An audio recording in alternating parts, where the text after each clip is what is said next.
The more people I meet, the more I like my job. Hey guys, today I'm gonna talk about personality disorders, because I have one. Well, sort of. It occurred to both me and my therapist that I have more problems than just depression or anxiety or whatever. Those are mood disorders. I actually have a personality disorder, sort of.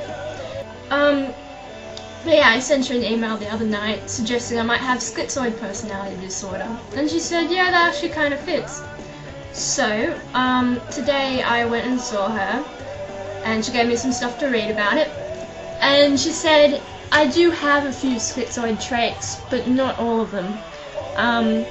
For example, I do seem to have some interests, even though I'm not enjoying them that much at the moment, I have them. I do things, whereas schizoids tend not to. I also... well, I don't really see relationships as dangerous, I'm just not interested. And I wasn't bullied at school, really, so it's got nothing to do with people alienating me at a young age. There was one girl who bullied me, and that was quite funny, actually. She did a really crap job of it, so if you're watching... Anywho, it's a bit of a joke. So yeah, what does that mean? Schizoid personality disorder.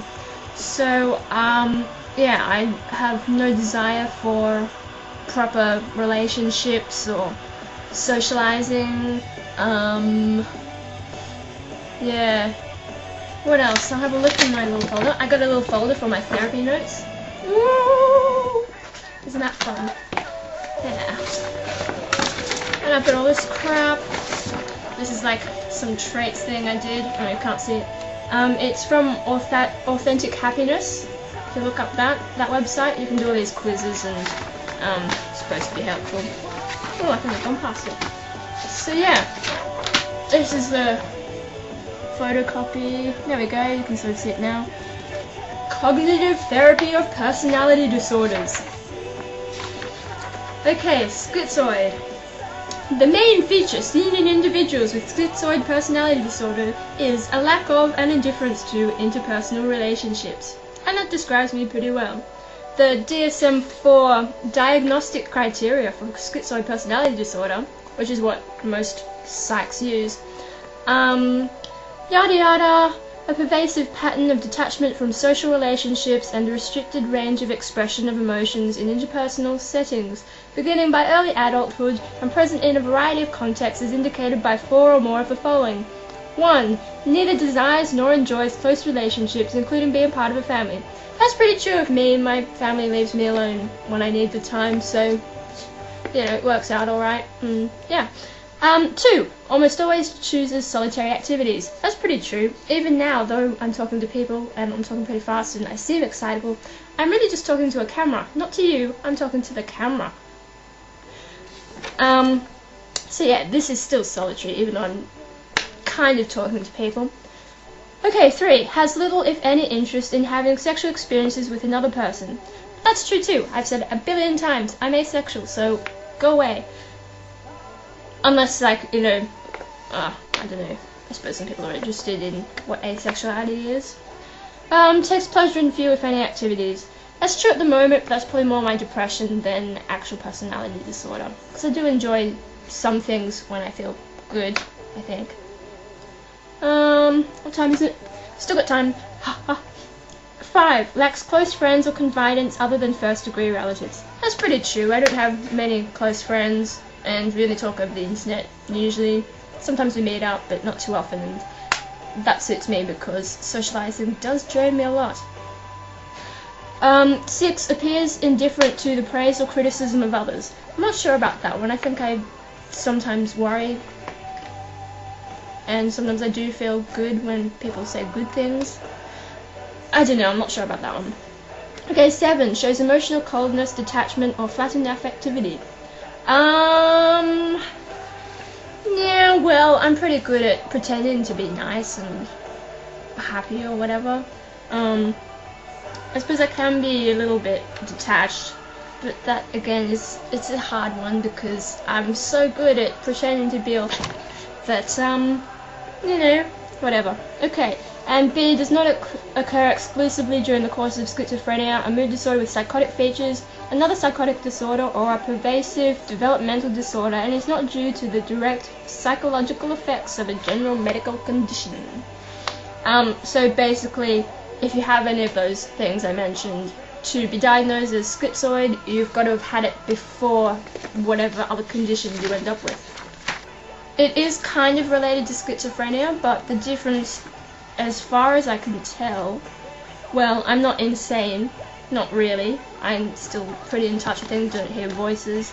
But it says, instead of having psychosis or whatever, I have beliefs which maintain a chronically socially reclusive and isolated existence. I think that's true, because I think my beliefs include people being idiots and the world being boring and, yeah. And if you don't like me calling you all idiots, there's a line from Men in Black which I really like, which goes something like, the person is smart, but people are dumb, senseless animals, yada yada yada. So, you know, while you might be smart on your own, and if I wrote to you, or, you know, you might write something intelligent to me, generally people in groups are fucked up idiots. And then there are quite a lot of stupid people out there anyway. So why is this not avoidant personality disorder?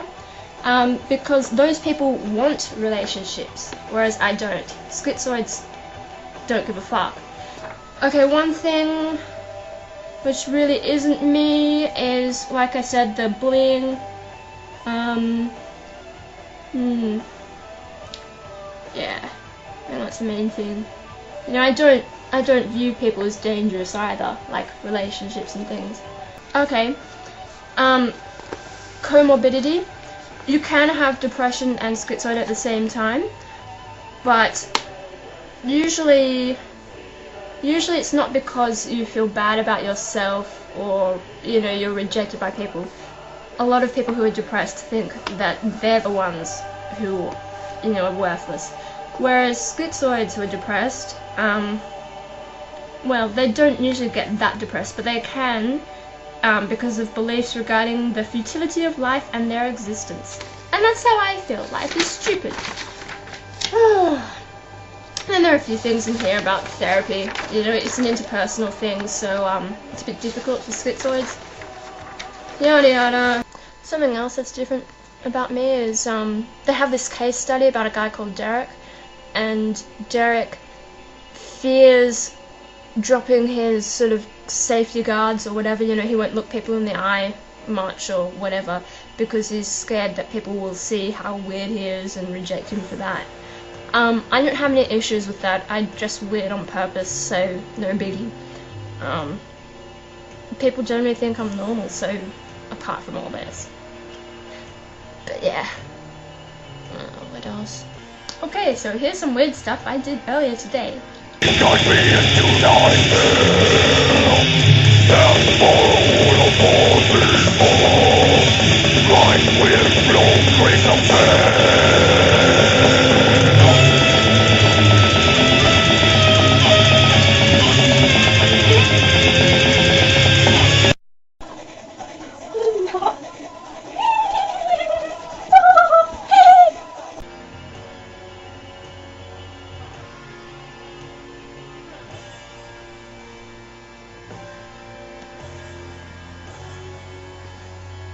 So, yeah, schizoid personality disorder.